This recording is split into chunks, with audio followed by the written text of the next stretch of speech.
Hey guys, welcome back to the No Holds Barred Network with another episode of Under the Ropes. I'm your host as always, the queen of the indies, Tiffany. And today, I'm so excited. We got our good friend, Kristian Robinson. What is going on? How are ya? I'm good. I'm good. You're I'm good? sorry about the noise. I don't know if you can hear that, No, we're but good. there's a You little are, bit of like, all right, cool. you Well, are it's just my good. feed. You're good. You're good. You're good. We're here. We're gonna chat. I love it. I'm glad that you're finally here. I feel like I've been seeing you a lot more all over the place, which was great. So we had to get you onto the podcast. So we're gonna learn a little bit about you. So guys, if you're new here to the No Holds Barred Network, here on the Under the Rope series, I interview everything independent wrestling, whether it's wrestlers, promoters, referees, anything behind the scenes with independent wrestling. I got you covered.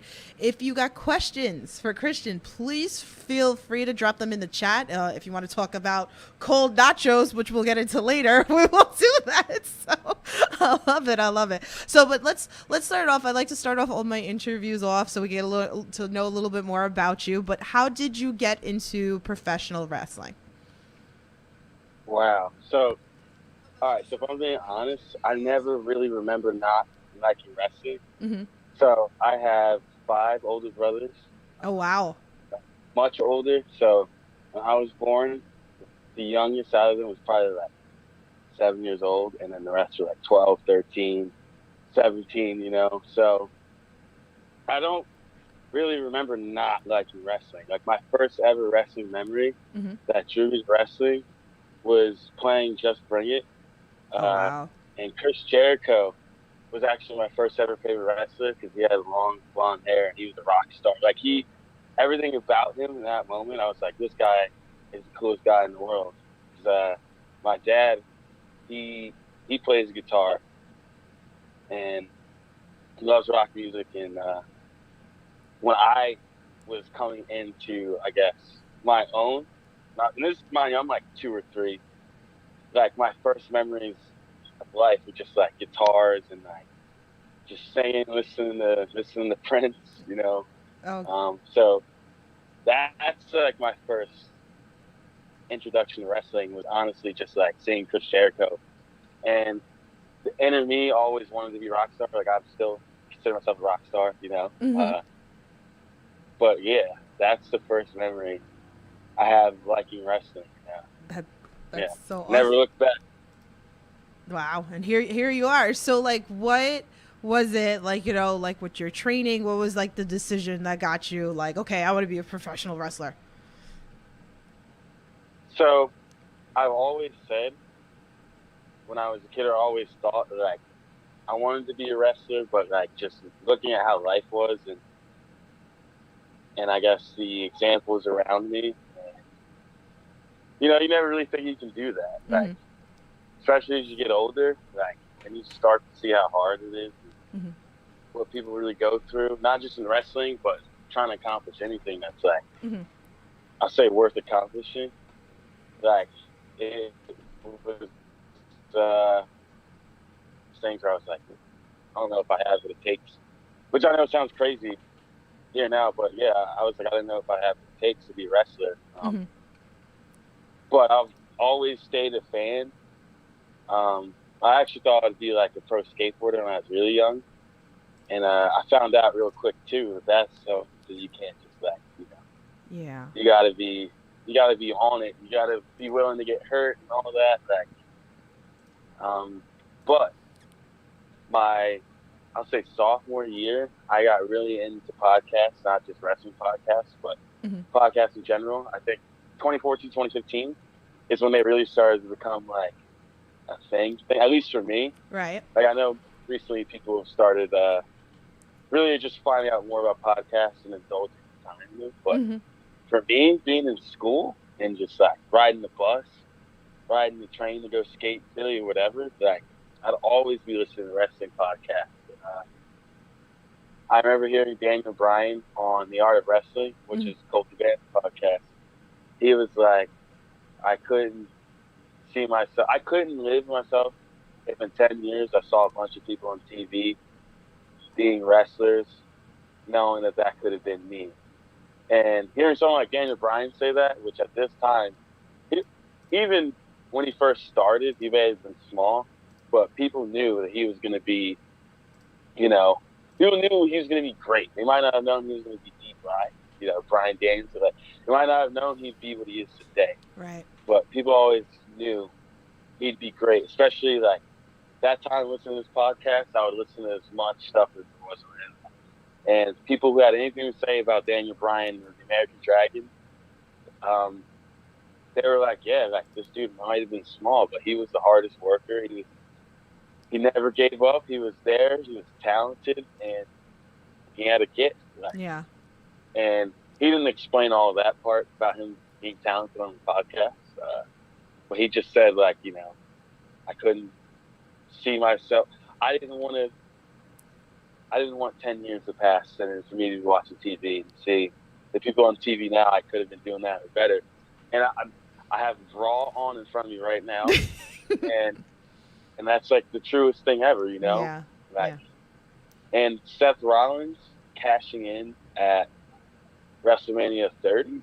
Yeah. What is WrestleMania 30? Yeah. I was watching that live, and at the time, Seth Rollins was like my guy because wrestling was really changing on a mainstream level. Like, you had like indie guys like Tyler Black, Seth Rollins, like really doing things. And we had CM Punk, Daniel Bryan before that, but you can almost equate those as like the two guys that make it out of the hood for like football or something, Yeah. And they're really doing it. But at that time, especially with NXT, like just a couple years before that starting to become what it was, you saw the independent wrestling. You saw all of the smaller guys and the workhorses really making a name for themselves on TV. For me, Seth Rollins was like one of the first guys I really saw that happen for, other than Daniel Bryan and CM Punk, So that, too, those are the two things that I credit to me being here right now. Because when I saw Seth Rollins cash in, I got the goosebumps. Like, I legit was like, man, I want that one day. I want to be, Yeah. I want to be a wrestler. Like, I remember from that day, like, it wasn't a set in stone thing. Like, I'm definitely becoming a wrestler. It was like I said, like, I was still, me at the time, I was still just a skater kid, like, living at his grandparents' house, just living. And yeah, here I am. And here you are. It's so crazy. We got like questions rolling into the chat already. So good cop, bad cop. He's got two questions. He goes, what has been the most dangerous move you have attempted in the ring or on your skateboard? Ooh. So in the ring, it's definitely 630. I tell people all the time, like, because even people in the wrestling, they'll expect, like, you're like, yeah, you're doing 630 like. I'm like, no, like, it's a very dangerous thing to just to set and do. Like, and I didn't realize that until I almost got hurt. Well, I did get hurt. Yeah. But yeah, I didn't realize that until I almost saw it all taken away from me. Okay. And since then, I've been kind of like, this isn't me saying I'll never do a 630 again. So don't worry, guys. I like all those flippy things, man. yeah. Don't worry. If I got a title match, big time, like, don't worry. You'll see me go up top and see me hit the thing. But there's really no reason for me to like really want to do that, like, unless like there's a special, like, because even when I first started, like, I didn't get the wrestling part, or I didn't get anything else. Right. I flips right away. Like, I didn't get any of that stuff right away. I didn't know what I'd be doing. Like just being honest. That's great. That's crazy. Backflip. I was like, oh. And skateboarding, honestly, so one time I got really hurt. There was this 12 set, and if you know me, like, like if you're one of my skater friends, like, I'm pretty good and I'm pretty decent. And I can jump down stuff. Like, but even a 12 set, to just like up and decide like, yo, I'm gonna try to do something down today. Like whether you can skate stairs or not, like super dangerous. Like Yeah. So I remember So just you got rolling up. hurt. Yeah. So my hamstring. It's kind of funny. I've torn my hamstring once skateboarding. This isn't the story I'm talking about. Oh God. But I tore it once, and I was out for like 4 months, and I wasn't like a wrestler or anything at this time. I was really a freshman in high school, Mm-hmm. and it healed fine, I'll say. But like that's something that like if you don't like take care of, and if you don't, Yeah. like, if you don't take care of it, you're not up to it. It's gonna give out on you. So yeah, I'm jumping down this thing, the 12 set, and my hamstring and my ankle, my right ankle, they both like just kind of give out on me. And to be honest, so ankle injuries and skateboarding, like if you want to be a skater and if you want to progress and you want to, Yeah. if you want to look like one of the cool guys doing tricks, like to be honest, like you're gonna hurt your ankles a few times, you're gonna get hurt a few times. But my hamstring, like it's kind of drawn because like now, like I'm used to walking on kind of messed up ankles, but when your hamstring's kind of injured, Yeah. and mind you, I didn't tear it again. Mm-hmm. It kind of just got like, I guess, pulled. Right. Like that's something where like you don't really know that will like be okay. Kind of like I'm just sitting in bed, icing, all the other stuff I have to do. Mm-hmm. I'm like, damn, I really hope like, I hope I can heal this stuff and get back sometime too. Yeah. So, You guys are crazy. You guys make me nervous. Wrestling. I can't believe I forgot this. So, 2 years ago, I was wrestling Corey Dillinger on Dojo Wars. Mm-hmm. And this is a #1 contenders match for the Medal of Valor Championship. So, mind you, I know I'm winning this match. It's very important to me. Yeah. So, I'm in the match. I take a bandera out of the ring from Corey Dillinger, and he threw me so hard that my hit ended up hitting the turnbuckle. Ooh. So, or it was a ring post to be more specific. So, God. If you guys don't know what the ring post is, it's the top rope of the ring. Yeah. The edges of it, I wouldn't say are like pointy sharp, but they're metal. Yeah. So, with enough velocity, it's sharp enough. So oh no, I get bandered over and my hit goes straight in, and yeah, I ended up puncturing a hole in my hip. Oh I had to go to the hospital no. with my gear. Oh my God. I had to go with my gear. I tried to finish the match, and everyone around me was like, "Son, what are you doing, bro? Like, you're not, like, give it up." Oh my God. Okay, so wait, because like I feel like this is a question that I have like asked on like social media to like wrestlers out there, and I thought it was like really, especially like the deathmatch wrestlers that are out there. So it's like, how was it? Like you go to the hospital, right? You're gonna go get patched up, like, and then you tell like, hey, I'm a wrestler. Like, I kind of went into this thing. Like, how do you? This isn't even as bad as some of the shit that like. I mean, it's bad. I'm not gonna say that, but it's like, obviously with all the deathmatch wrestling and like the stuff that we see in deathmatch wrestling is different than like, okay, well, I cut myself on a pole over here. So like, how was that like explaining to a doctor? Like, they were like, oh, that's what's up. And before I even explained to me about the doctors and all that, with the deathmatch guys, bro, you don't realize how tough they are. Yeah. Like, they'll go into the hospital, bleeding buckets. Yeah.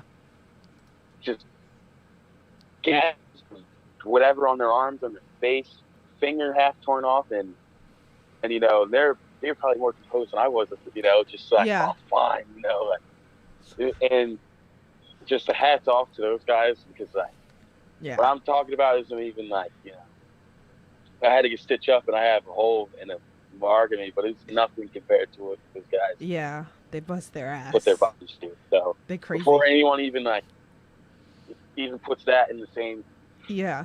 I'll stop that. But going to the hospital, so I was taken to the back, and Griffin McCoy and I think Griffin McCoy and Charlie Tiger might have been the ones to go with me.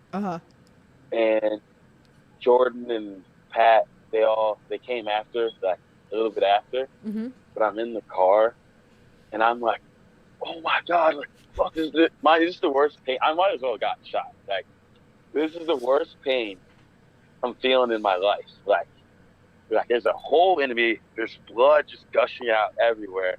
And I'm like, oh my, like, this sucks. Like, fuck, like, damn, like, bro, like, damn, like, you know, and the hospital's probably like 10 minutes from us. And, you know, I got the apple with me. If anyone knows what that means, I got the apple with me. Oh, medical use only. But I get into the hospital, and the fellas are helping me walk in, and I see everyone literally just like, everyone in the hospital, life stops. Everyone just looks at this dude with this long blonde dreadlocks and purple gear in his underwear, and I'm just like, oh no, like it starts. You know, it starts, and I think a nurse came up to me first, and we explained to her what happened. She's like, you're one of those wrestlers, you know? I'm like, yeah, and you know, and I remember that, like, it's just like, you know, a bunch of nurses just looking at me, and they're just like, you know, this young fella, this young lad, he's been hurt, and you know, he needs some assistance. So I go in, and they're asking me just a bunch of funny questions, like, you know, because like at this point, I'm like, okay, I'm kind of, you know, I'm kind of just having fun. Like, obviously, as much fun as you can with a whole menu, but to think that I was trying to get my gear off before I went to this place, because I was like, kind of like, you know, like you're in your wrestling gear and your underwear, per se, and you're bleeding everywhere, and like, especially at the dojo before I went to the hospital, I'm like, fuck, like I'm just like, you know, it's a mess. But then like these nurses are chatting up and asking all these questions, you know, and they're just like,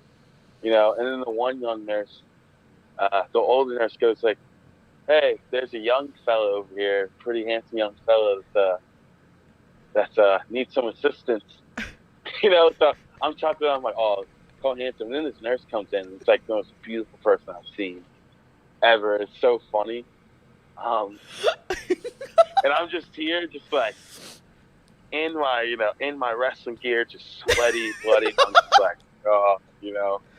Don't lie, you were trying to get some digits that time. No, I was.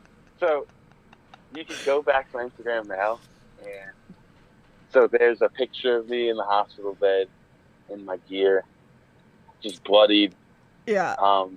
I've seen that. And the nurse is actually in the picture, just like checking my heart, and you can actually see her ID thing like in the picture.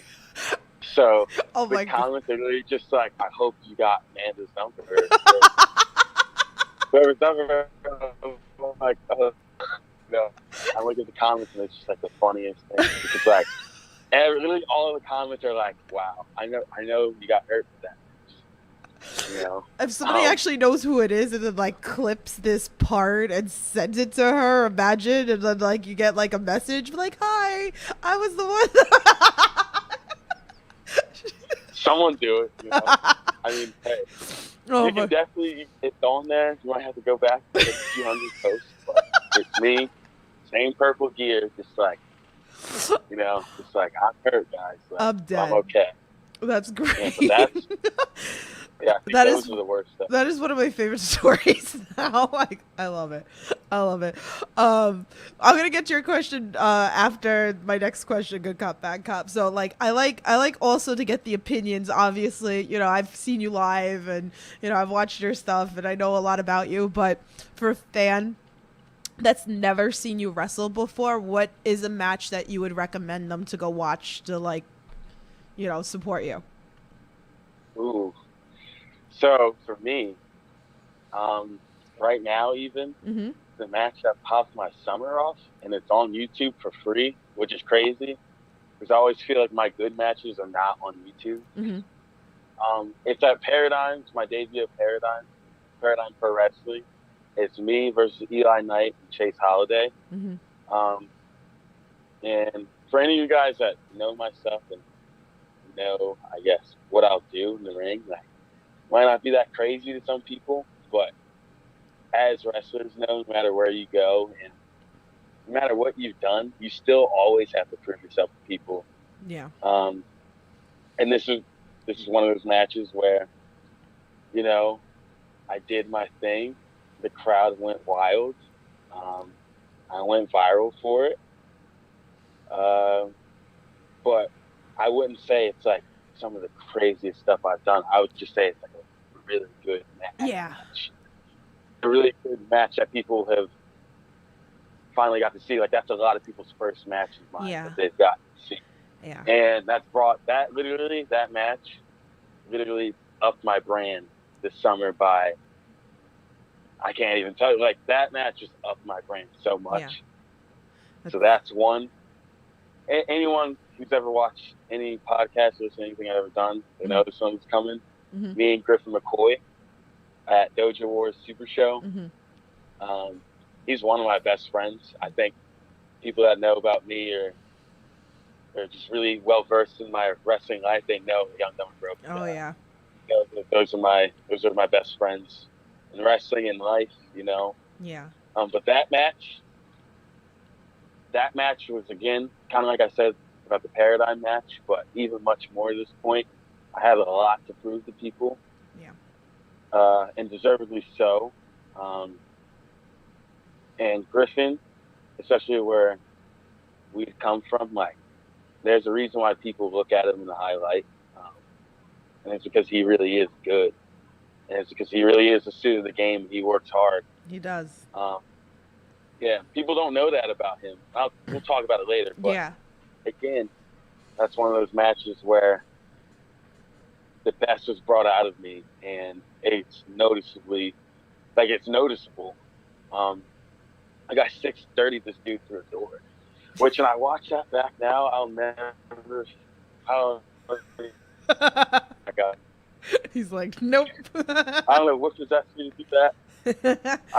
All I can think of is I really must have wanted to. Yeah. I really must have wanted that spot. It's like, I don't think I'd ever do that again. Just like even watching that and knowing how dangerous that is. Yeah. Like. Yeah, you guys get hurt doing these I had things. Like even dude. I was at AEW with my friends. Like my skateboarding and like the group of friends I grew up with. And they've seen me wrestle a few times, and I'm at their house, like at their apartment.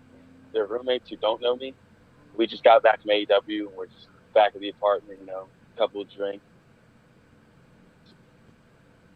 And my friends just showing him, like, yo, this guy, I know he just looks like some skater dude or whatever, but this guy really did a double front flip with like a foot. Like almost like less than a foot to complete a double front flip and land on someone through a table. And I never really thought of it like that. Uh-huh. But I was like, yeah, like, now you say it like that, probably will never do that again.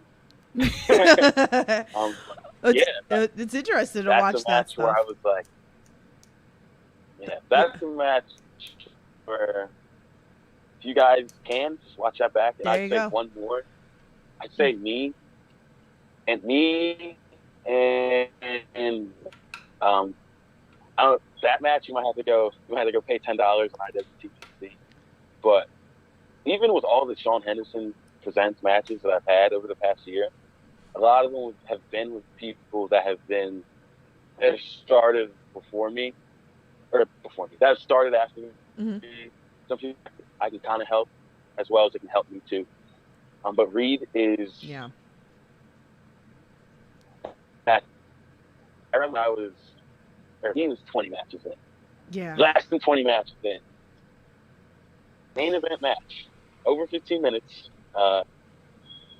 And mind you, that's 15 matches in. It's not an easy thing to do when you're, a wrestler. Yeah. 15 matches in. And mind you, I'm saying this is one of my favorite matches Like, that kid is unreal. He's Like good. he's a natural. He And is. like everything I did complimented everything he did, and everything he did complimented everything I did. Yeah. So watching that match back, I felt really proud of myself. Aw. And in him, and that things were like, you know, like I can show this match to anyone, and people are like, yo, these kids or these guys, bro, like these guys are about it. Like these guys aren't, these guys aren't cosplay wrestlers. It's just, you know, these guys are about it. It was nice. And I can't believe. Yeah. Oh, so you can say? No, because I was gonna Reed's great. Reed's been on the network. You guys can check that interview out if you haven't seen him. Like, amazing. You like killed it. Like exactly what you said. You know, he's still like a little over. I think he's a little over a year now. And it was just nuts. This is nuts. And one more match. Mm-hmm. People probably won't be able to find this because I don't even have. I can't find it, but me and Chris McCoy again, me and him at AWE, Atlanta Wrestling Entertainment, like that crowd over there, like that crowd is amazing. Yeah. And Kristian, like again, I don't know what it is, but even not in wrestling, just like in life, we have great chemistry when it comes to like. I don't know. We have great chemistry when it comes to basketball games. When it comes to this, like like, I love perfect. It. You know. But even after that match, I joined Young Dumb and Broke down there, like just as like an Atlanta thing. So, and again, that match was just really good. So, hey, AWE, if you're listening to this, put that out. Put that shit out. Yeah, everybody go tag them, tell them, put this match out that we need to see this match. Put it out. I feel like sometimes it's such a disservice when stuff isn't on like IWTV, or if you can't afford to do it on like IWTV, go put it on YouTube or Twitch or something like that. Like I like looking for people that I support, and I like to watch other matches, and like sometimes like I'll go to shows and I'll see amazing matches, but then they're not to be found anywhere, and just like clips that I may post up. Nowhere. Come on, guys. It sucks. Pay a kid. I'm going to clip this part specifically, and I'm going to be like every indie wrestling promoter. We got to do better with our YouTube. Yeah, because put it on Twitch. It sucks to say this, right? But not everyone I know is going to want to pay $10 to see every match I've been on, or I've been a part of, And it's true for every indie wrestling fan. So, don't neglect YouTube, because every person that's ever looked for any of my stuff, that's ever asked me, they've always said, hey, I looked on YouTube and I saw like 2 things. Or even be great if you get a hold of that match and you can upload it onto your own channel, so you can show it, on your channel of what you've done, which a lot of independent wrestlers have out there, is that if you want to see their stuff, you can go on their YouTube channel, which is great. So hopefully with that. Let me grab this question in the chat from Good Cop Bad Cop. He said, having met Kristian at PAWD DC with my son Mason, can he talk a little about the organization though, please? The organization, like the company? Yeah. Like Sean Henderson's, or? He said PAWD DC. Which promotion is that? Good Cop Bad Cop. Oh, Fight Club. Okay. Yeah. That is Pan African. That is Fight Club. So I'm so ashamed that I've even forgot to even mention Fight Club or Pan African up to this point. Mm-hmm. But scratch some of the matches I mentioned. Actually, don't even scratch it, because I mentioned 4. 5 is me and DK Meadows. R.I.P. DK Meadows. He's one of my best friends in just life. Mm-hmm. But in February, a couple years ago, when Pan African was just getting off the ground, there was a tournament to crown the first ever Pan African champion, which is now Trisha Dora. Yeah. But in semifinals, or I think it's not semifinals, but in one of the rounds, me and DK got, we ended up wrestling each other, and again, that same thing I said about those other matches. That was a match I did where I really noticed people really liked and really were like, "Yo, this guy, you don't want to play with him in a couple of years. This kid's gonna have a problem." I think I remember AJ Gray specifically retweeting something with me and Quan, something with me and DK in that match, and he was like, "Yo, these DK Meadows and Kristian Robinson, they're gonna be a problem in a couple of years, man." And I remember seeing that, be super motivated. Because even like the crop of indie guys like that are really doing it, that are like, I'm sure some of them realize the effect their words have. You know, I hope all of them realize that, like, yo, when you put confidence into someone and you talk to someone and you let them know, like, that really motivates, at least for me, that really motivated me. And I put like much more confidence in me. You know, even this weekend I saw AJ Gray, and he was like, "What do you want out of this?" basically, and he basically just said, like, "Yo, you're a talented guy, you know, and I just want to see where your head's at, because I see that you're trying to at least get everywhere and you're kind of taking things more serious." And like, even that let me know. It's like, all right, like, just like, I look up to all these people that, like, you know, like, I was like, I'm doing something right. So you are. But Pan African, that's one of my favorite companies to just be around in general. Like, because I can tell they believe, and they're one of the first people to believe. They're the people that encourage me. They're the people that are like, yo, they're like, this kid's gonna be one of our guys. He's gonna be the mecca in wrestling. Like, you know, down, like Darius and he shout out Andino Heat, by the way, Christopher Andino. I know he's probably watching. Like, and all the guys are even bringing over that aren't black, guys that are kind of just, you know, helping us, you know, they're all great. Yeah. He said, good cut back out. He just said Kristian versus Billy Dixon for the Chocolate City title needs booking. Yeah. My face, Billy Dixon, here goes for the Chocolate City Championship. And I'll tell you what, I was a young lad back then. Okay? A young lad. Putting on the Scottish accent for this one. The young lad. See, I'm a Scouser now. I'm ready. Come at me. Someone book this. Like, book it. Even Billy Dixon. He is someone that believes in me too. He's someone that doesn't have to take the time to tweet about me or to just honestly give me my flowers when he sees me doing cool stuff. Which, like, I'll say it again, no one's owed that, really. Like, you should just do it for you, to just prove to yourself that you're doing what you said you can do and what you want to do. But again, it always feels nice when people do just, you know, take the time out of the day to make sure people know about you, you know? Yeah. So, again, shout out Billy Dixon. Like, next time we fight, though, I'm taking that belt. Future Chocolate City champ, future Pan African champ. You know, I know you're trying to do that double title thing, but, yo, time's ticking, man. Time's ticking. Fighting. So I'm telling you, bro, I've been waking up every single morning, going out and running at the Harvard College, 2 minutes from my house. I've been working out the hardest I ever have in my life, you know. And I don't tweet about this. I don't post about it. But, like, this whole summer, where I really had to grow up,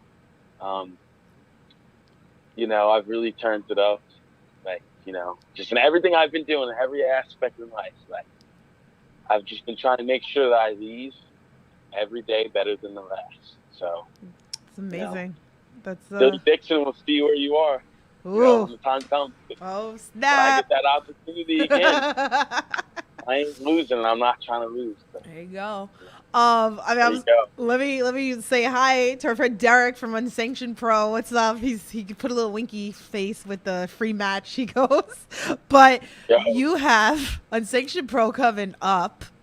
So we got on the 17th on Sunday. You guys can definitely check that out. I don't know. Are there tickets still available, Derek? If you're there, you can watch this on IWTV. I'll be watching on it. One of these days, I'm gonna get down to Unsanctioned Pro. Hopefully, also he can come down to like New York, New Jersey. Hoping for that as well. So, but I'm definitely gonna be watching your match with Ace Perry, who I've been seeing a lot more of, especially even on the Sean Henderson shows as well. So I know this match is going to be insane. It's gonna be insane. And Ace Perry again. Like another guy who I've watched, like not like watched intensely, but just over social media and just you're watching the guys over Indies that are doing stuff. I'm just happy that people see me in the light, just go out there, and they know I'm going to be able to tear it up with a guy like that. Yeah. Unsanctioned, for example, when I talked about the match of paradigm that kind of blew me up, Unsanctioned was one of the people that. Derek, the promoter, love you, bro. He was one of the people that was like, I saw that match and I was just like, why haven't I been booking you? And one thing I've noticed about Unsanctioned is they love their talent. Yeah. A lot of places they say they love the talent.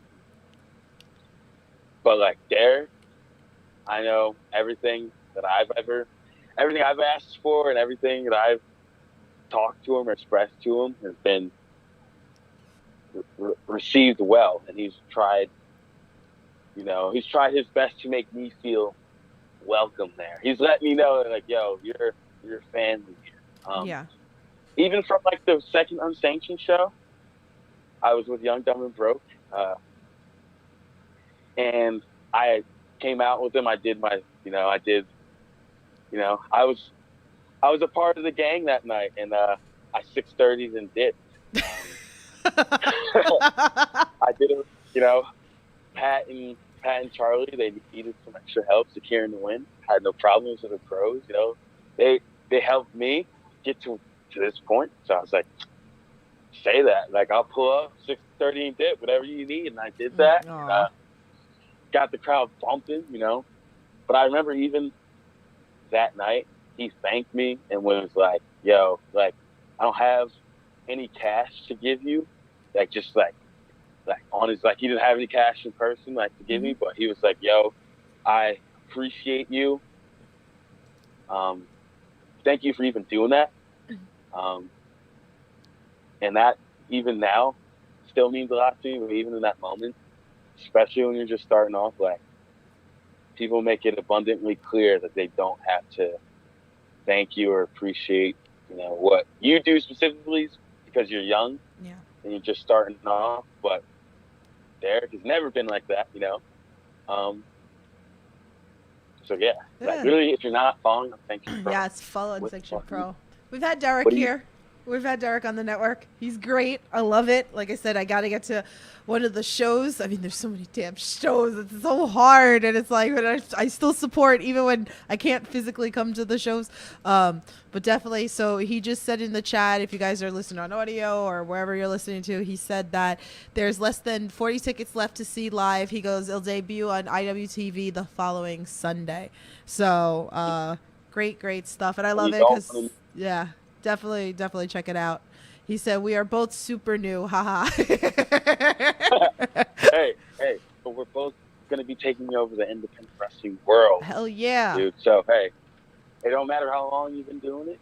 It just matters. Exactly. That's it. People are paying attention. It's great. It's a killer card. So definitely go check that out. So, it's funny. I got, a little exclusive today that we're going to bring up on this podcast, and I got the permission from it. But I heard you're making your debut November 19 at NFW in a 6-way. So I'm really looking forward to that. So it's confirmed.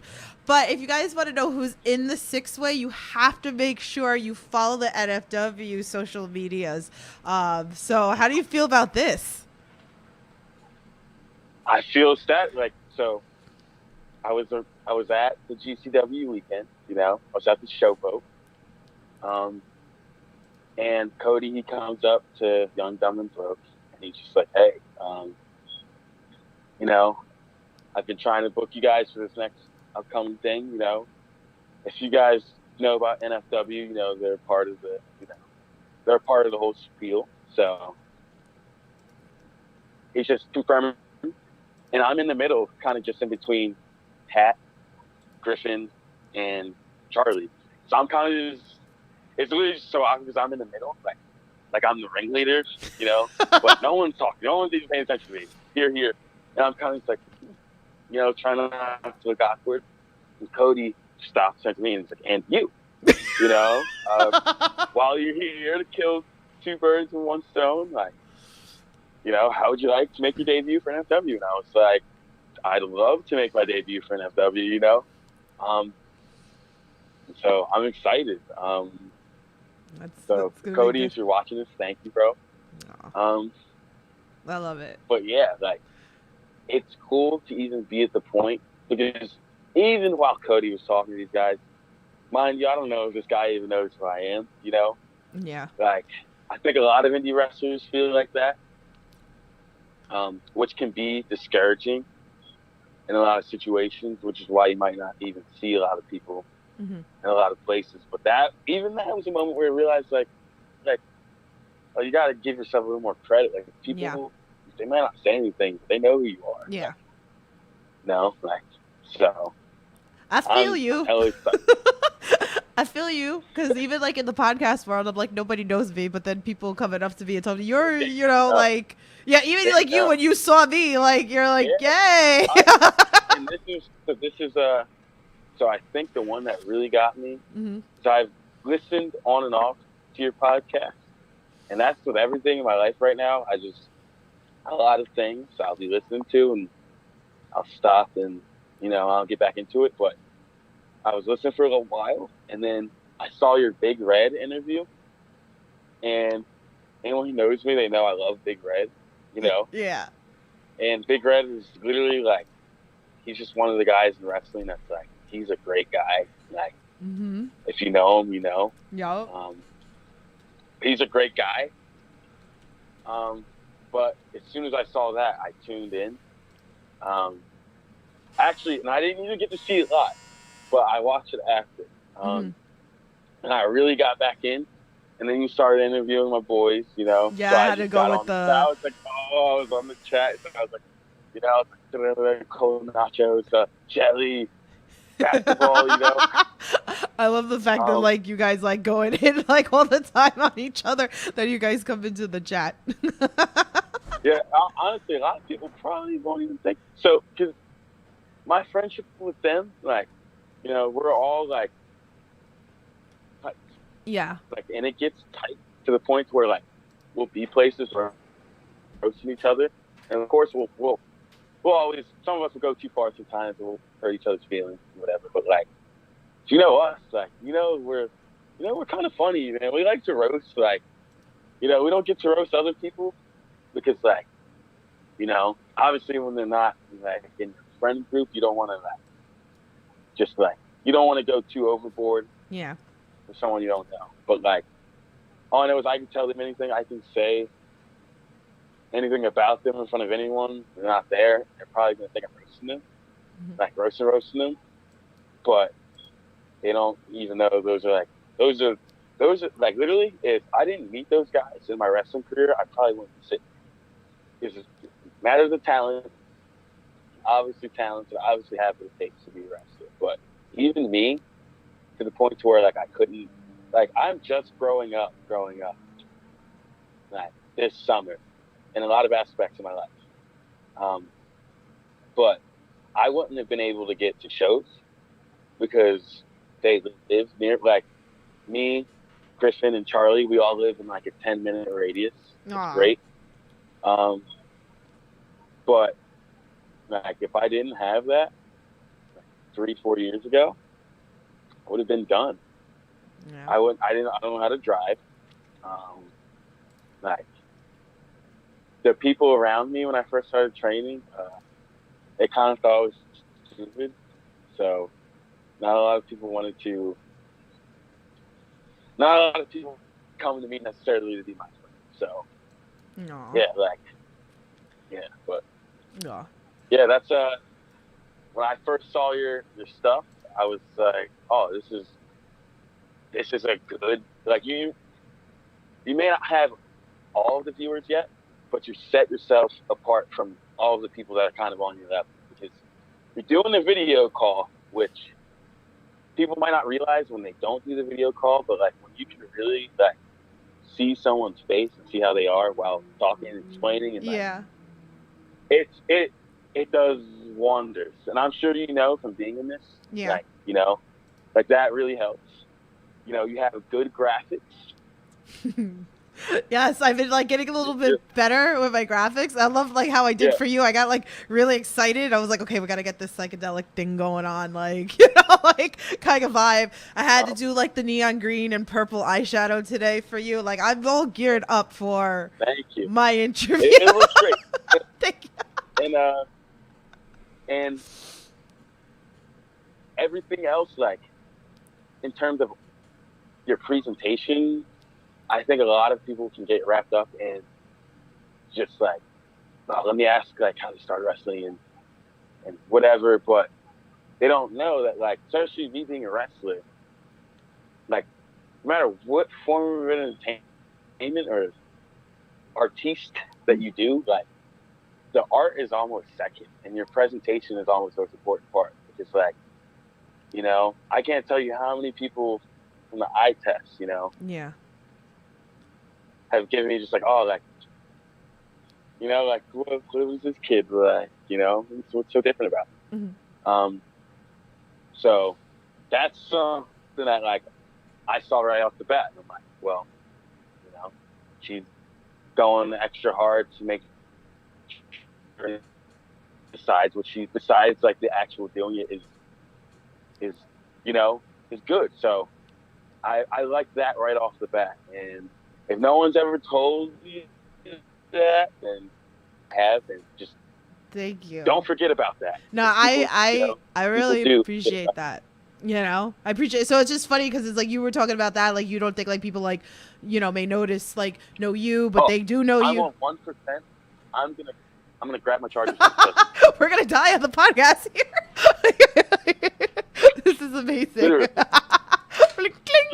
Sorry, I'm an idiot. We're having so much fun on this podcast, and as you're plugging in, I'm gonna read in the chat. Smoke Hogan says, "I'm surprised Kristian doesn't have a black light on right now. We need trippy vibes."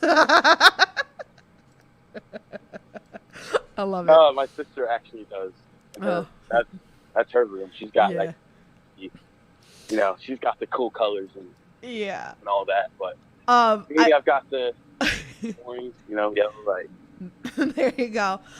So let's talk a little bit about, like, I mean, you said you had a great summer, right? So I'm going to bring up both these matches that I felt like was amazing. And I was sad because, like, I wasn't able to physically be there for the one with you and Marcus Matters, but I popped so hard in my place for your match. And I was there for you and Two Cold Scorpios, so which was insane. So you had, like, 2 back-to-back weekends at H2O with Sean Henderson shows, who you guys see, like, and I've had you guys see if you watch the Indie Talks that I do. Also, I do a lot of backstage stuff as well, so I get those clips. It's like different version of you'll see than what you see on IWTV. You'll see things of I'm doing interviews with some of these guys for you. You never know what's gonna have people run from the camera for some funny takes. Ricky Shane Page takes my cakes and walks away. Like, you never know what's gonna happen. But anyway, yeah, like, you worked a freaking legend, and it's like how crazy you had. Like, again, you had 2 weekends back to back. You worked Too Cold. You worked Marcus Matters. Insane, insane. Like it is insane. Like I so before I even faced Too Cold, I was in Massachusetts the night before. I was wrestling at Blitzkrieg Pro. Actually, I'm sorry, I can't talk. Blitzkrieg Pro. I wrestled there the night before, and I was in Massachusetts, and I was stressing because Well, I was stressing like before all that. Obviously, when you're wrestling a legend, you can get pretty nervous, you know. Yeah. But even and I like about the Too Cold match so much because I'm like, all right, I got this match, just get do what I got to do, and then off to the races.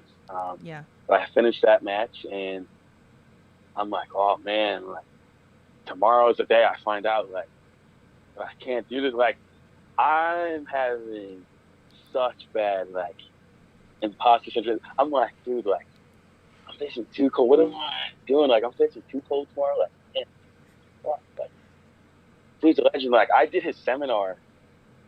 I think maybe 10 months to a year ago. That might have Mhm. been a year, but Wow. That's it was at crazy. VXS, and I got to do the seminar for free. And Mhm. I remember he basically just sat or he stood and we all sat and he told us like, yo, like this was even 15 years ago. None of you guys would be in this business right now, like just straight up, like and none of it had anything to do with talent, but just with what it took, the toughness that it took in his day and age. This dude said he had to do 1,000 squats, 1,000 sit-ups, 1,000 push-ups just as a warm-up every day in Wow. Japan. And then he would have to do cardio. And then he'd have to wrestle for 2 or 3 hours, which is cardio in itself. And then they lifted. Yeah, and then they lifted after. And all the other stories he told us about. It was a very eye-opening experience. It was intimidating, but yet eye-opening at the same time because I was like, yeah, it's fact. So like we all need to hear it. I don't get tests for even letting me do that for free, letting me sit under the learning tree. But yeah, I remember even getting to that show late, so I faced Too Cold, and I was, oh my god, man, I'm stressing heavy. But it ended up being one of my favorite matches. Mhm. Like, like like I ended up doing great. I ended up like he ended up loving me. He came to the back like, see, now Oh. now I want to wrestle you again. Like, Aw. um, yeah, and I was like, someone like Tickle Scorpio, he didn't have to say any of that shit, Yeah. you know. Yeah. And he's like, now I want to wrestle you again, and this time we can actually do all the crazy shit that we want to do, like like the crazy, because we still went out there, Mhm. had a great match, did some cool ass stuff. But now he's like, oh, now I want to wrestle you again, and then this point about Big Red, um, I didn't get to make this because I go off in tangents, but the reason why I watched that Big Red interview, Mhm. I said it's because he's a great guy, but Big Red is the nicest dude Yeah. ever. He's one of those guys that's like, like he's got a gift, and people don't want to give him the benefit of the doubt. People see him, they meet him, and they're instantly going to write him off. But Too Cold came to the back. He gave me, to me, thank you. You did great. Now I want to wrestle you again. Felt like $1,000,000, but Big Red and Calvin Tankman had one of the best matches I've ever seen in that building. They did. And then Big Red comes to the back. Too Cold Scorpio drops everything he's doing. He's like, this, quote, this Oh. underrated motherfucker. Quote, this underrated motherfucker. And then he just goes on to proceed about how, like, I'm not gonna lie, like, I looked you off, and like, I'm like probably just another wrestler, and I watch you work, like, man, like, you're something special, like, Yeah. like, and that kid is something special, like, I just hope he knows that, like, because it can be, especially with people that are in this business, like, I'm starting to notice, like, a lot of us, like, we'll be able to do the most amazing things in the world, like, a lot of great things, but a lot of us aren't, Yeah. like, a lot of us still wonder if we're like accepted and like people think I'm like weird, people think I'm cool, people think I'm good, or like you know what I mean, and like Too Cold and like showing Big Red like yo man like we gonna get it cracking one day like like literally like yo, we're gonna wrestle. Like, Maybe we'll have like a 3-way like if with the that's like guys. you don't have to you don't have to like literally maybe one day, right? I know I want to see Big Red and Too Cold too, so. Ooh, let's do it. Sean, Book it, Sean. already, Sean, are you listening? I know you listen. I know he listens to me Sean sometimes. if he's not listening right now, Sean's definitely listening in the future, all right? So, Sean, you see this before you book anything with me again. Big Red and Scorpio. I don't know who's in front of this Scorpio next, but if it ain't Big Red, I love it.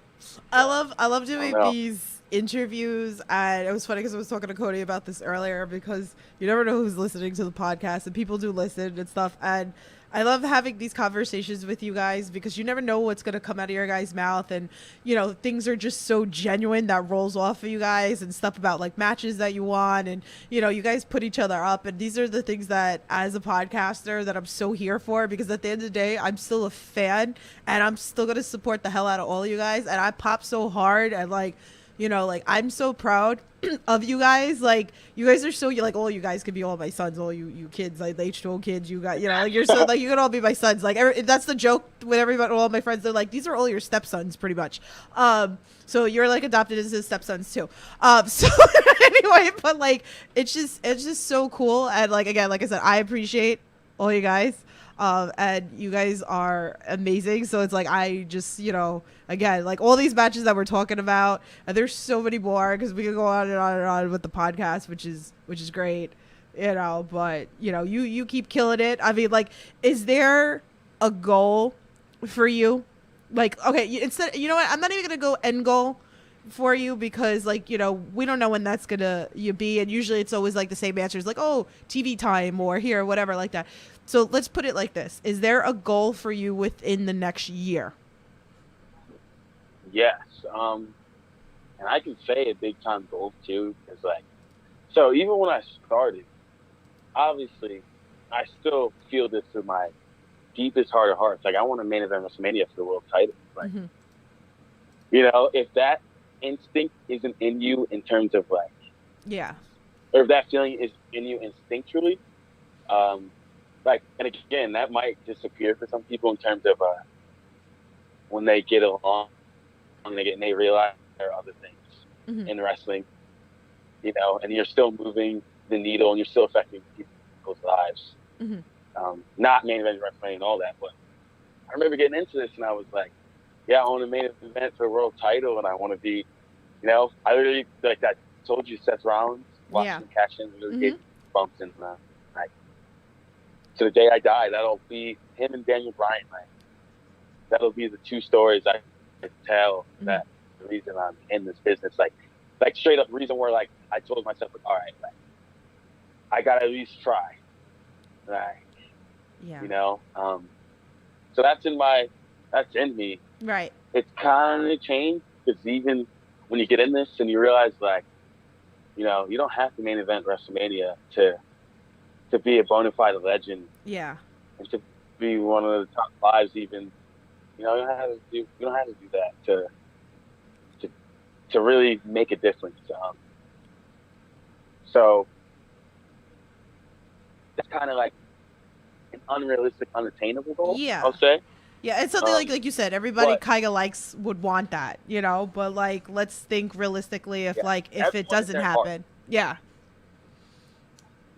But, and then again, I also would say, like, if that isn't in you instinctually, like, and I mean, if that feeling isn't in you instinctually, you might want to find something else to do, you know? Not in like you might want to find something else to do, but like, you might want to find what it is you want out of wrestling. Because it's going to be hard if you don't know what you want out of wrestling and you're just starting. And you realize, like, man, this is hard. It's not because of the wrestling. Like, the wrestling's hard too, and it hurts. But man, this is a hard business. But I think if I were to define it. I think the goal is to really just, I want to be a signed wrestler that's making money and enough money to support my family and support the people I care about. Yeah. But like the real, like 100%, like the real Mm-hmm. goal is to be, honestly, is to be someone like Too Cold Scorpio, where it's like Too Cold Scorpio, like it doesn't matter what anyone else has to say about it. Dude invented the 450 splash. The dude's a pioneer of our industry. Yeah. My brothers literally watched this man growing up. And when I started wrestling him, people saw I was wrestling, my brother saw I was wrestling him, Mm-hmm. like almost everything I've ever done in here was kind of validated because they saw like, oh, like you're kind of really doing this. Like you're facing a legend. Like, how'd you get this? They're like, how'd you get this match? Like, they're not like, obviously I'm like wondering myself, like, how did I get this match? But I'm replying back, like, because I know what I do, you know, I'm ready, like, Yeah. psychedelic, you know, like, but, like, I would be lying if I told you, like, I wasn't wondering how even someone, like, saw me in the same light as that, like, dude's a legend. Like, Yeah. you know, if I be thought of as someone that's, like, changed wrestling, like, just forever, like, I will die happy. Oh, I like whether that. I make money doing it, whether Mm-hmm. whether I'm on TV doing it, Mm-hmm. or whether anyone knows that I do it. If the people in it can love me like I love and everyone else loves Too Cold Scorpio, I would be happy. I feel like even like with the indies and wrestling, wrestling's so hot now, and especially like the indies and like what's been happening in the world of like AEW and Impact and New Japan and everything that's like going on. It's like it doesn't even have to be like an end goal of it like WWE anyway, you know, but it's just like what has happened in wrestling today is just amazing. And like look at again, we just saw Mick Foley hanging out in GCW this weekend, like crazy. Yeah. Crazy. I'm so mad I didn't get to see him or say what's up too, but that's not even being at GCW weekend. Yeah. He literally asked me, like, what is your goal? And I told him I just want to go as far as I can. Yeah. And, but being around just the atmosphere, GCW, yeah, the atmosphere, it's that a lot. atmosphere, it's a whole different level. It's a whole different level of motivation and just like, yeah, showing you like what I said earlier about being on TV and making a whole lump sum of money. Like the people there that are part of GCW that are really doing it, they're pretty much like, they're not like all on TV for doing it, but like, but they're known. They're on like a very big level. Like they're on a very big level of wrestling, very known level of wrestling. Yeah. Support their family. Yeah. Able to support their lifestyle. Nice. They might not be walking around in nice suits or driving Audis and, you know, but they can get to town. Yeah. However they want, you know, it's like just a casual living life, like certainly take care of themselves. Yeah. And they're getting to rub shoulders with some of the biggest people in the world, not just wrestling. Yeah. No, you're right. In the world. Like literally in the world. So if anyone's doubting them, it's doubting. Yeah. It's a good time to be a fan. For the influence that they have, you're sadly mistaken. Yeah. And it's only about to grow. Yeah. So it's getting bigger. And you just said it. It's a good time to be a fan. Like it is a good time to be a wrestler. Best time to be a wrestler. And a good time to be a fan. Mm-hmm. And it's the best time to be a fan. Yeah. It's just fun. Enjoy. That's why I always say it's like what you like, and if there's something you don't like, then there's a million things you can watch out there, which is nice. So maybe you're a deathmatch fan wrestler, maybe you like high flying, you know, maybe you like the kid friendly, whatever it is, you know, the possibilities are endless in wrestling. And by the way, Chris Grasso's in the chat. What's up, Chris? How are you? He actually said he said tell Sean to book Kristian versus Rocket. I'm so for this. So Rocket, this dude. So Rocket is someone, right? That he's been wrestling a little. I don't know. I don't know how long.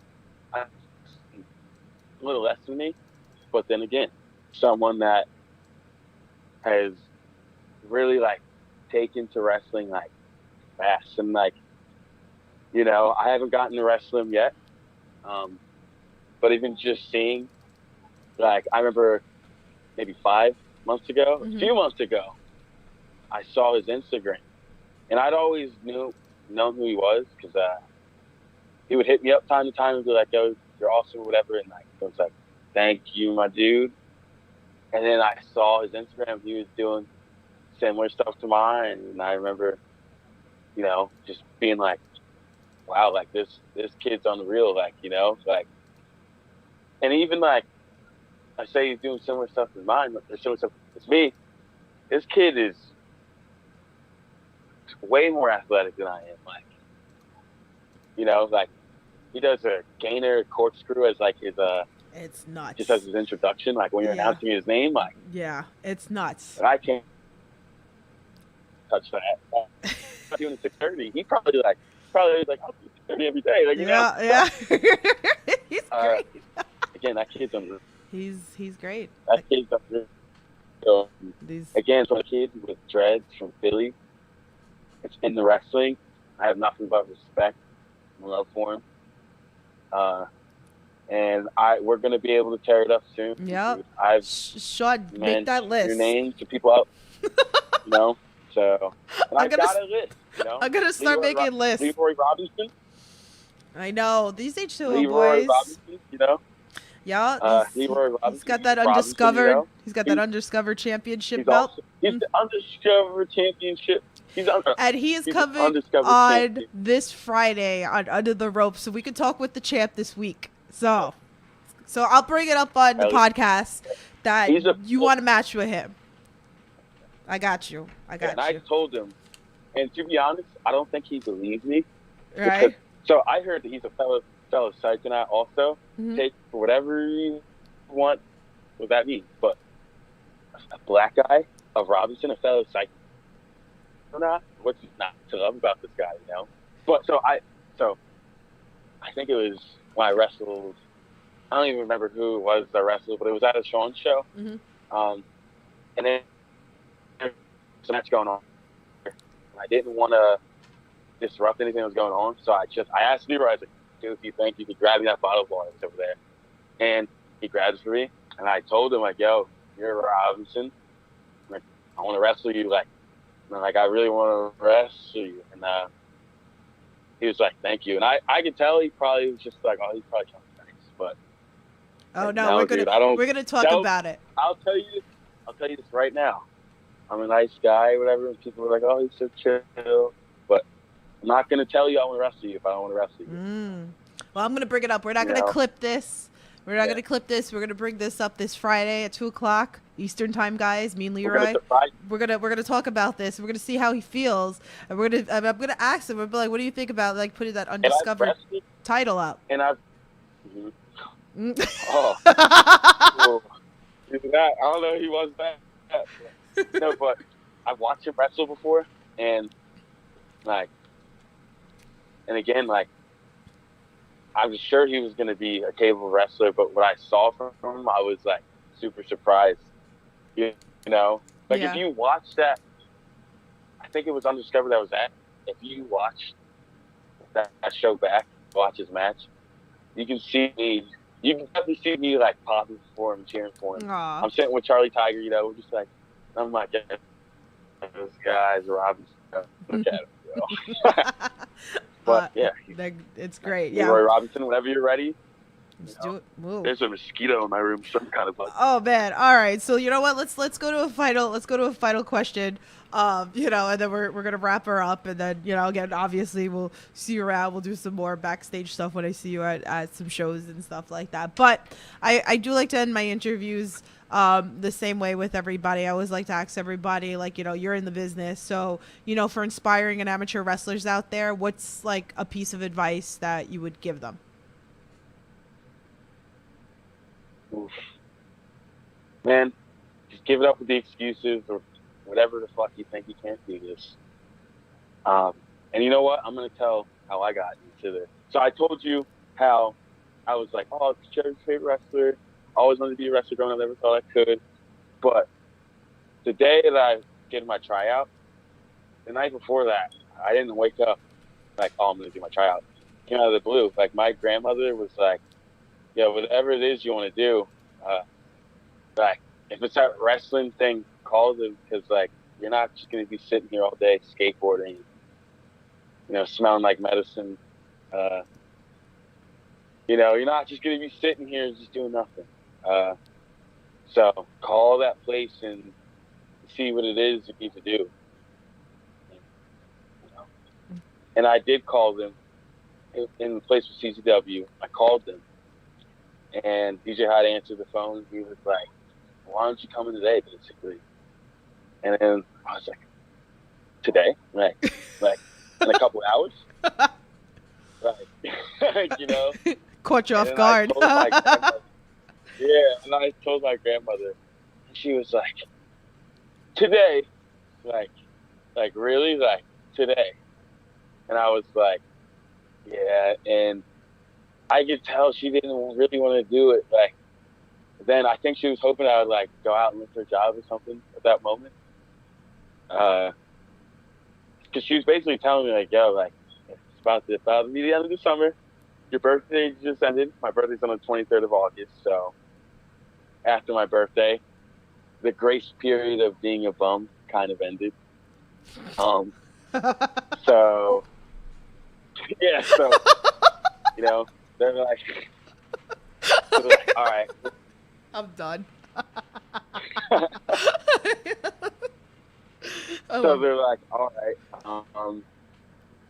well, all right, I'm going to ask your grandfather what he thinks.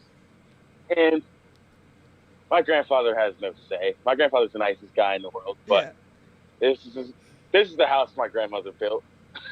Like, my grandmother is really the one that's like, like, I said young, dumb, and broke, like, I wouldn't be here if it wasn't for them, and that's true too, but it's really my grandmother. And my grandfather too.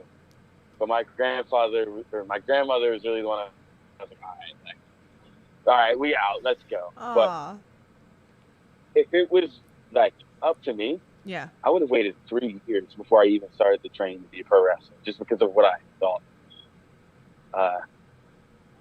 of myself. Mm-hmm. And what I thought, I just thought it would be much more, but I ended up going. It was the hardest day of my life in terms of physical exhaustion up until that point, but I'm here, right? And anything I have to tell anyone, I don't care if you think you're too fat. I don't care if you think you don't have enough money. I don't care if you think you can't do this. There's no reason for you really to not try to do what you want in life. Yeah. Because of what you think of yourself. Like, and I have friends that want to be wrestlers, and they keep saying, like, oh, but I really should go to the gym for a year and then go in. And I'm like, dude, the best thing you can really do is become a wrestler. And if you really want to do it, whether you're out of shape or don't have money or you don't, it'll actually, like, motivate you more. It'll actually probably be the best thing for you. That's amazing. Because then you'll really be like, yo, like, I'm here and this is what I got to do. And I got to make sure I grind my ass off to make sure I don't let any of this slip away from me. Because the one thing I've noticed in my life since I've become a wrestler is that whether it's my friends or my family or people that I've met that are fans or just fans through wrestling or that I've met through the internet, like, I've met so many people that I'm like, yo, you've inspired me to follow my dreams.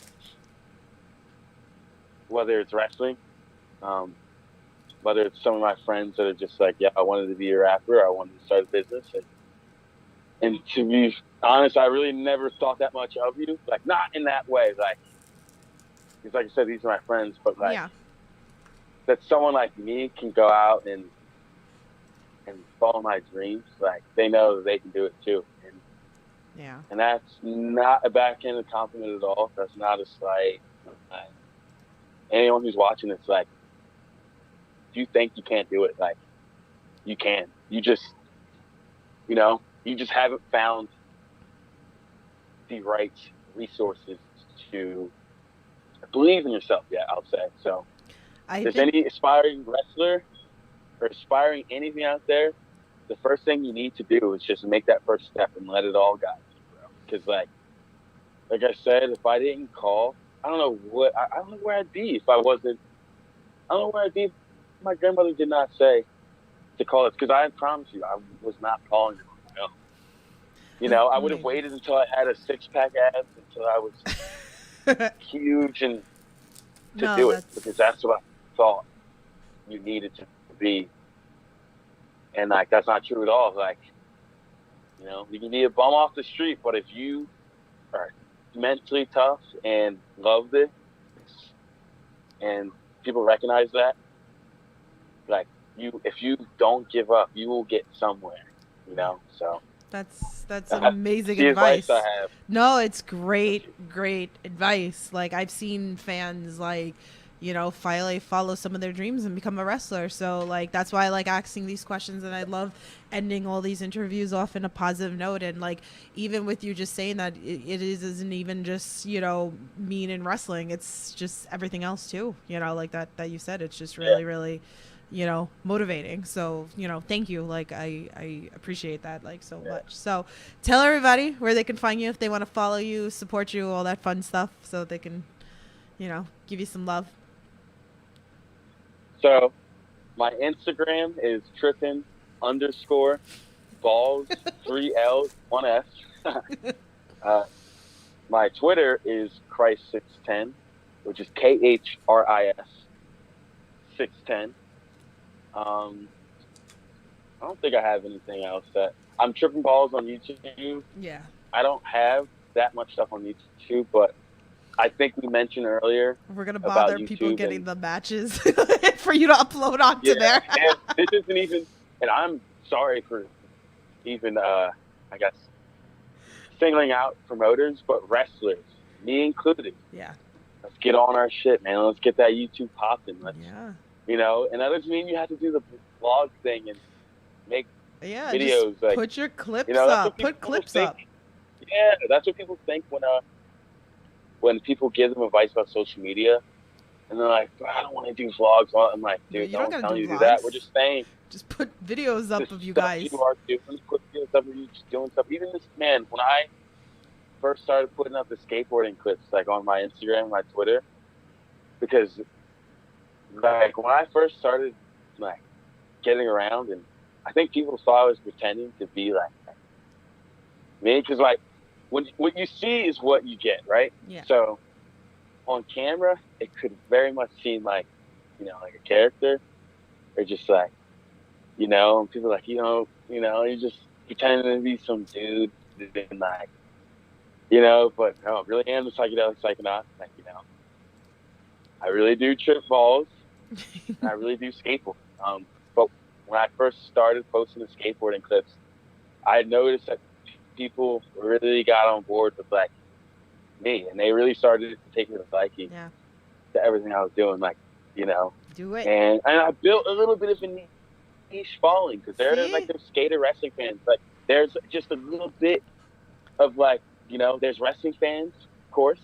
There's skateboarding fans, of course. I have audiences that follow me for one and the other, for my skating, for wrestling. But there's a little core genre of people that fuck with both of them. Yeah. And I know because I'll click on their accounts, and they'll be wrestling fans, but they'll skate, and they'll be skating. And they'll be like good too.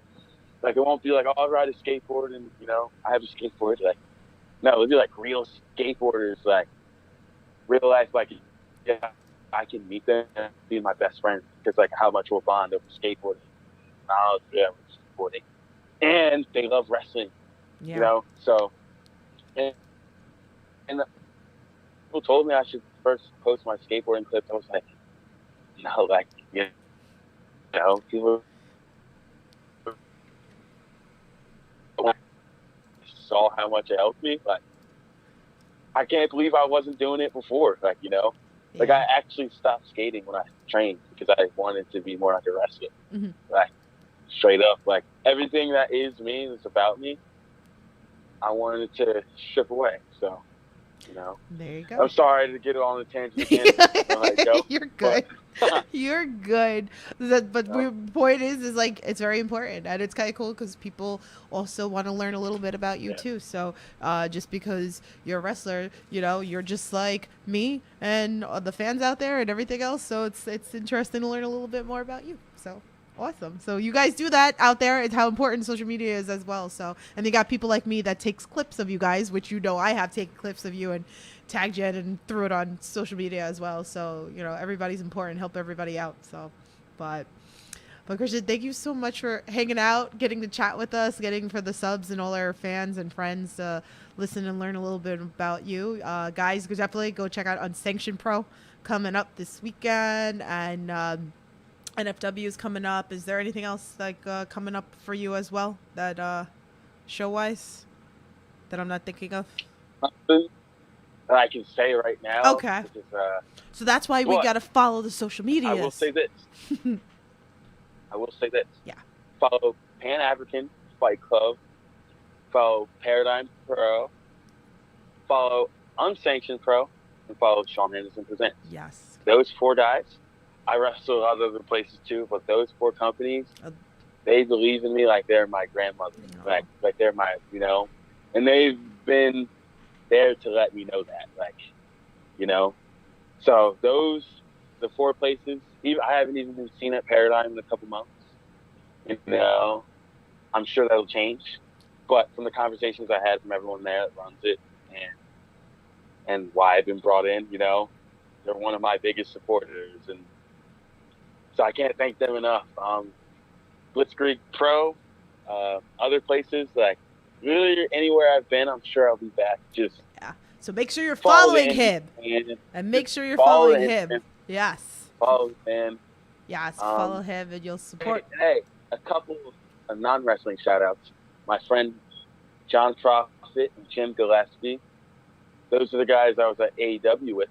They're actually comedians. They're like real comedians, and they're actually doing this, so awesome. Like the Psychonaut family is a big family, everyone in it's doing big things. So, follow me, and you'll be following everyone else. Yay! So I love it. Thank It. Well, thank you again for coming and hanging out again. Really appreciate you. I'll definitely see you soon. What are the shows? I'll see you at a Sean Henderson show soon. Eventually I'll get up to an Unsanctioned Pro. But thanks again. And next week Unsanctioned, 17. Definitely go check it out, guys. Definitely. So thank you. No problem. Thank you again. So, guys, that's going to wrap it up tonight for the Under the Ropes. Again, join us this Friday with Leroy Robinson at 2 p.m. Eastern Time. We're going to talk to him about Kristian and the Undiscovered Championship. We're going to see. We'll see what we can do. I'll cause a little bit of trouble over there. But with all that. All I'm saying is, you make that unsanctioned, you make that Undiscovered Championship match, bring a couple new eyes over there, He gets his rematch, you never know. Hey, but then again, we'll see. We'll see. But so, guys, stay safe, support independent wrestling, and we'll talk to you guys soon.